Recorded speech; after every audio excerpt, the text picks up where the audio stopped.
ठाकुर जी से उसका कोई संबंध स्थापित हो, ठाकुर जी से उसका कोई संबंध व्यवस्थित हो। क्षमा कीजिएगा, मैं अपनी कथा में कहूं भैया ठाकुर जी को भगवान मानो, भगवान के प्रति जैसी भावना होनी चाहिए, शुद्धता होनी चाहिए, पवित्रता होनी चाहिए, सब रखो, पर जब ठाकुर जी के सन्मुख जाओ तो आप कोई संबंध की दृष्टि से उनको देखो कि ये आपके कौन लगते हैं, इनमें आपको किनको दर्शन हेरो है, ये भावना चित्त में रखो। कोई को लाला दिखें, कोई को सखा दिखें, कोई को पति दिखें, कोई को गुरु दिखें,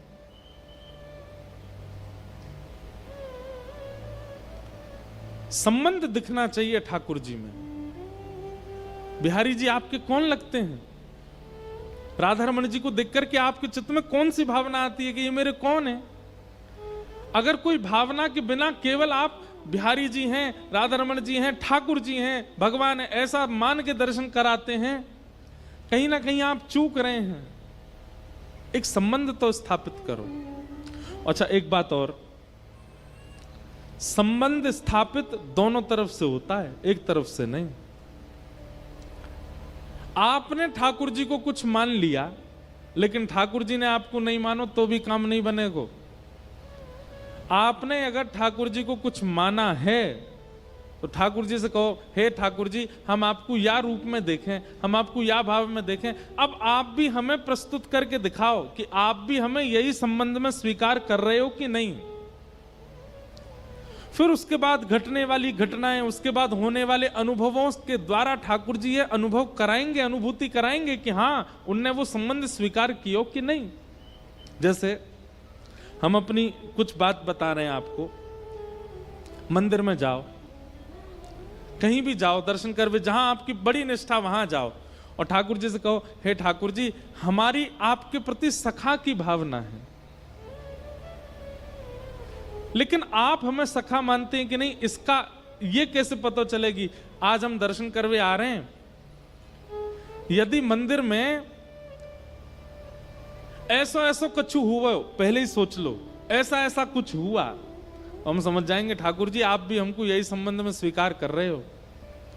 जैसे विचार कर लो, आज ठाकुर जी की पोशाक कैसी होगी? आज नीली पोशाक हो, अभी दर्शन नहीं किए, पहले ही सोच लो, नीली पोशाक हो, मोतिन की माला हो, ठाकुर जी ने सिर पर सुंदर मोर मुकुट धारण किया हो, पंच मोर पुच्छ के पेच धारण किए हों, कानन में मकराकृत कुंडल हों, आदि आदि ऐसे कुछ विचार करके जाओ।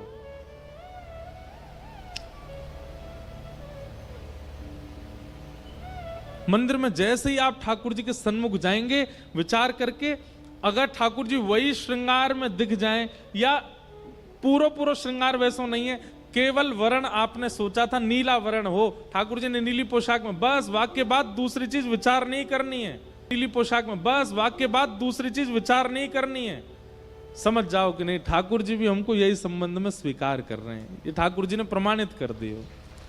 और आप सोच के गए ठाकुर जी हम आपको सखा माने, आपने बताए दो आप हमें मानो कि नहीं, आज आपकी पोशाक नीली होगी और भीतर गए ठाकुर जी पीली पोशाक में होंगे, तो मानो ठाकुर जी मना ही कर रहे हैं, बोले ना है तू सखा बनावे लायक ना है बेटा, कछु और बन, कछु और विचार करके आइयो। उसके बाद फिर कथाएं श्रवण करो, गुरुजनों को प्रणाम करो, खूब नाम जप करो, विचार करो, ठाकुर जी तो सखा हमको बना नहीं रहे। तो इसमें दो कारण है, या तो संबंध फिर कोई और मानो, ठाकुर जी आपके प्रति कोई और भाव रख के बैठे, या फिर सखा बनने की क्वालिटीज क्या क्या होनी चाहिए गुरुजनों से पूछो कि ठाकुर जी के सखा बनने लायक हम है जाएं, वाकई लिए हम कहा करें, और वैसो वैसो नियम करनो प्रारंभ करो, और कछु दिना बाद, महीना 2 महीना 3 महीना बाद फिर से ठाकुर जी से पूछो, ठाकुर जी अब सखा मानो कि नहीं, फिर से जाओ, फिर से देखो, फिर कोई मैचिंग नहीं बैठे, फिर प्रयास करो, या तो प्रयास करो या फिर संबंध परिवर्तित करो। ठाकुर जी आपको कुछ और मान बैठे। मीराबाई का भाव ठाकुर जी के पति का ही है, और ठाकुर जी उसी भाव में दिखते हैं।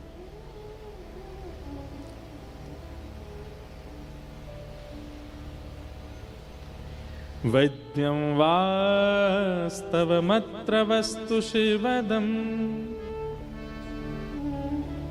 ठाकुर जी के प्रति संबंध। अच्छा, अब बात ये तो है कि ठाकुर जी से आपने पूछा कि वो आपको सखा मानते हैं कि नहीं, या आपके संबंध को उन्होंने स्वीकार किया कि नहीं। लेकिन यदि आपका संबंध अस्वीकार कर दिया ठाकुर जी ने अपने श्रृंगार के द्वारा, या जो आप सोच के गए वैसा नहीं हुआ, तो इसका मतलब ठाकुर जी मना कर रहे हैं। तो फिर उसके लिए सबसे श्रेष्ठ क्या है? भागवत जी इसी उद्देश्य से सुनो। उद्देश्य क्या है? वो ठाकुर जी हमको सखा बनाने हैं अपने, और वही भाव से कथा सुन रहे हैं, वही संकल्प लेकर के कथा सुन रहे हैं कि ठाकुर जी हमारे सखा बन जाएं। नित्य कथा सुनो। वैद्यम वा भागवत जी का तीसरा कारण ही यही है, विषय, अधिकारी, और तीसरा है संबंध। ठाकुर जी अपने से लगने लग जाएं।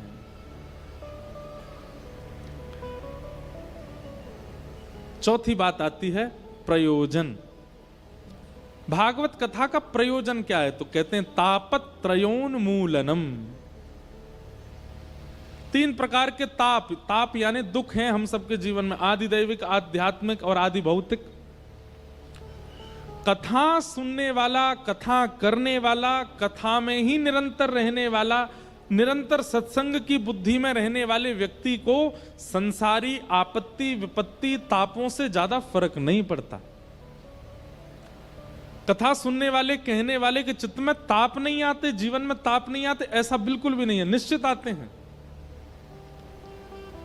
लेकिन जिस ताप का असर संसार पर इतना भयंकर होता है, सत्संगी पर उतना ज्यादा नहीं होता।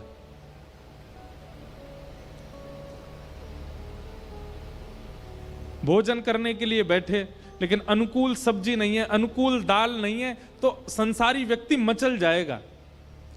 लेकिन सत्संगी व्यक्ति अगर भोजन करने बैठे और उसको अनुकूल भोजन ना मिले, उसकी स्थिति ऐसी है, अब ठीक है, पेट ही तो भरना है, बस प्रसाद पा करके थोड़ा निवृत्ति तो होना, पा लो, अब जैसा भी है पाओ। मतलब वो स्थितियों से विचलित नहीं होता। सत्संगी व्यक्ति का ये प्रमाण है। गैर सत्संगी व्यक्ति किसी सभा में पहुंच जाए और वहां उसका सम्मान ना किया जाए, आदर ना किया जाए, तो वो मचल जाएगा। अरे हमको बुला लिया, हमसे पूछी तक नहीं, हमको बैठवे तक की नहीं कही, पानी तक नहीं पूछा किसी ने। लेकिन सत्संगी व्यक्ति, यदि भरी सभा में उसका सम्मान होता है तो उसको पीड़ा होती है, अरे भाई काय को इतना कर रहे हो, हम इतने योग्य तो है नहीं, नीचे ही बैठ जाएंगे, हम तो यहीं कर लो, हमें इतना ज्यादा कुछ नहीं। उसके व्यवहार में ये सब दिखने लगेगा। और कोई उसका अपमान कर दे तो उसको पता भी नहीं चलेगा।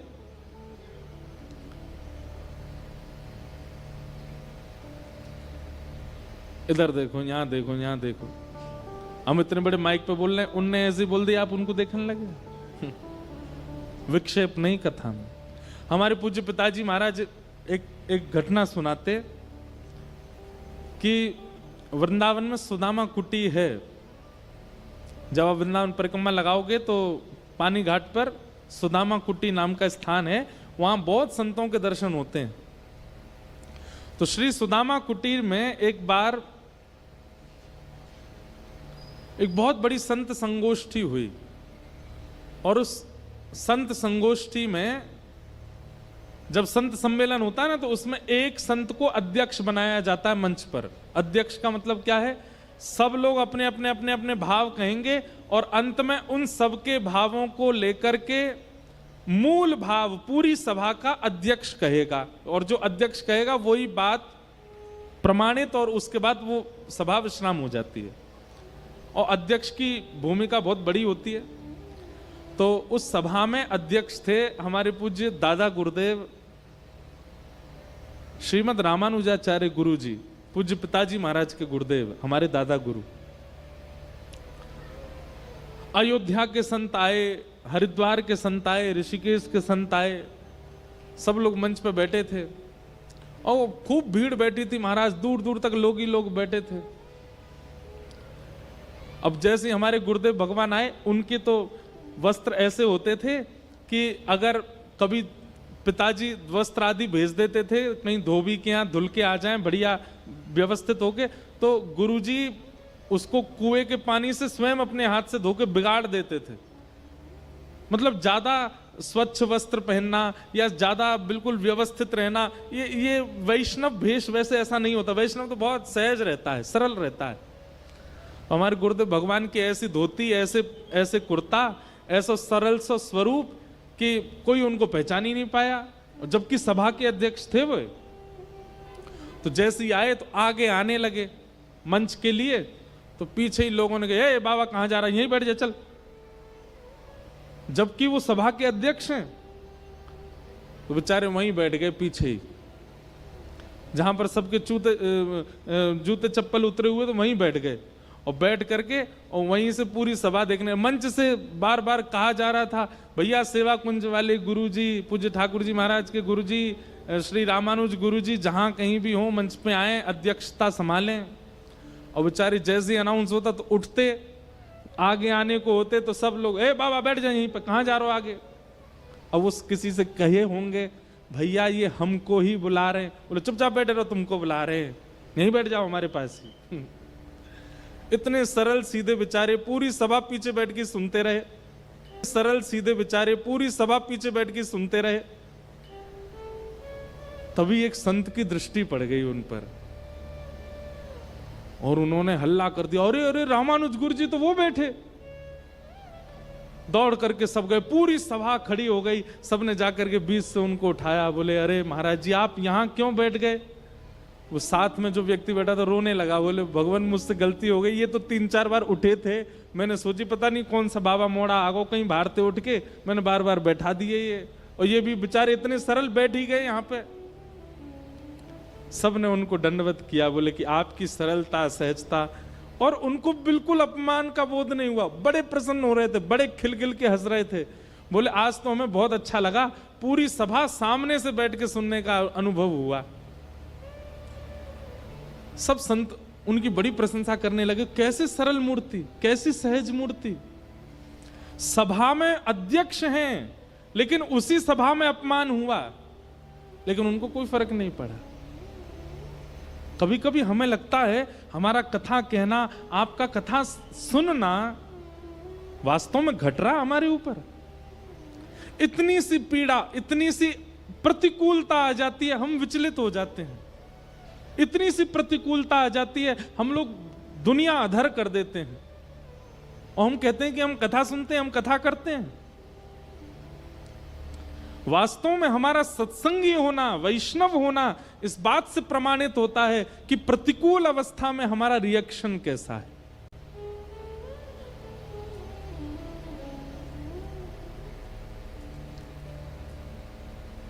तापत्रयोन्मूलनम, श्रीमद् भागवत आदिदैविक, आदिभौतिक, आध्यात्मिक समस्त तापों का उन्मूलन कर देती है। फिर चाहे जीवन में संकट आए, चाहे जीवन में अपमान आए, चाहे जीवन में पीड़ा आए, आप एक रस रहोगे। हमारे ब्रज के संतों से कभी कभी मिलने जाते हैं ना, कभी कभी देह का इतनी पीड़ा उनको होती है, पर देह की उस अनंत पीड़ा में भी परम प्रसन्न रहते हैं। क्यों? यही तो आध्यात्मिकता है। नहीं तो संसारी में और भजनानंदी में अंतर क्या हुआ? बुखार आने पर वो भी रो रहा है और बुखार आने पर नाम जप करने वाला भी रो रहा है। दाल बिगड़ जाने पर वो भी गुस्सा हो रहा है और दाल बिगड़ जाने पर भजनानंदी भी गुस्सा हो रहा है। जीवन में आए मानसिक तनाव पर डिप्रेशन में जाता है संसारी व्यक्ति और उसी डिप्रेशन में चला गया नाम जापक। तो फिर मीराबाई की तो क्या स्थिति होती? मीराबाई जैसा जीवन आज का कोई बालक जी दे, डिप्रेशन में, एंजाइटी में जाकर के प्राण त्याग देगा अपने। लेकिन मीराबाई प्रसन्न मुद्रा में केवल नाचती रहती हैं, आनंद में रहती हैं, कोई पीड़ा नहीं होती उनको।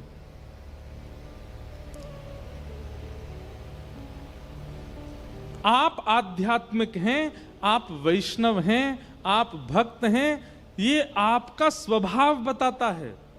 आपका तिलक नहीं, आपकी कंठी नहीं, आपका नाम जप नहीं, आपका स्वभाव बताएगा। परिस्थिति आने पर आपका व्यवहार बताता है कि आप वैष्णव हो के नहीं हो। तापत्रयोन्मूलनम। मीराबाई से मुझे पद बहुत अच्छा लगता उनका। उनके सब सेवकगण कहते थे, ए भाई साहब तुम नाम जप क्यों करती हो, तुम नृत्य क्यों करती हो, तुम ठाकुर जी की सेवा क्यों करती हो, और करना भी है तो एकांत में करो। अब तुम नाम जप करती हो तो ऐसा करताल बजाती हो कि पूरे मेवाड़ में गूंजती है आवाज। राणा को पता चलता है तो वो फिर आपके ऊपर संकट भेजता है। मत किया करो, और करना भी है तो धीमे धीमे कर लिया करो। उसको क्यों इतना आपका स्वर सुनकर के वो और ज्यादा विचलित होता है। मीराबाई कहती है, मैं तो गोविंद रा गुण गासूं, राणा जी रूठे तो मने खाए करसूं। मैं तो गोविंद रा गुण गासूं, राणा जी रूठे तो मने खाए करसूं। मैं तो गोविंद रा गुण गासूं, राणा जी रूठे तो मने खाए करसूं। मैं तो गोविंद रा गुण गासूं, राणा जी रूठे तो मने खाए करसूं। ओ मैं तो गोविंद रा गुण गासूं, राणा जी रूठे तो मने खाए करसूं। मैं तो गोविंद रा गुण गासूं, राणा जी रूठे तो मने खाए करसूं। हे राणा जी रूठे तो मने खाए करसी, राणा जी रूठे तो मने खाए करसूं। ओ राणा जी रूठे तो मने खाए करसी, राणा जी रूठे तो मने खाए करसूं। मैं तो गोविंद रा गुण गासूं, राणा जी रूठे तो मने खाए करसूं। मैं तो गोविंद रा गुण गासूं, राणा जी रूठे तो मने खाए करसूं। हाँ चरणामृत रा नेम हमारा, चरणामृत रा नेम हमारा। नित उठ दर्शन जासू, नित उठ दर्शन पासू। हाँ हरि मंदिर मां निरत करास्या, हरि मंदिर मां निरत करासा। हरि मंदिर मां निरत करास्या, हरि मंदिर मां निरत करासा। घूंगरिया घम क्यासू, घूंगरिया घम क्यासू। ओ मैं तो गोविंद रा गुण गासूं, राणा जी रूठे तो मने खाए करसूं। मैं तो गोविंद रा गुण गासूं, राणा जी रूठे तो मने खाए करसूं। मीराबाई कहती हैं, भैया राणा जी अगर रूठ गए तो ज्यादा से ज्यादा क्या करेंगे, नगर से निकाल देंगे। लेकिन गोविंद यदि रूठ गए तो तीनों लोकों से निकाल भी देंगे तो जाऊंगी कहां मैं, ये तीन लोक ही तो हैं। ये नेक्से से देश का राजा, ये नेक्से से देश का राजा रूठे उससे मुझे पीड़ा नहीं है, जगत नियंता नहीं रूठना चाहिए, बस मेरी यही भावना है। और तो रूठे भले रूठे पर तुम जन रूठो मालाधारी, हे मालाधारी आप मत रूठो। और इसी भाव से मीराबाई गा रही हैं, मैं तो गोविंद रा गुण गासूं, राणा जी रूठे तो मन काय करसु। गोविंदो गोविंद गुण गासू, राणाजी रूठे तो मने काय करूं। ओ राम नाम रा झाज चलास्या, राम नाम राज चलासा, राम नाम रा जाज चलास्या, राम नाम राज चलासा, भव सागर तर जासू,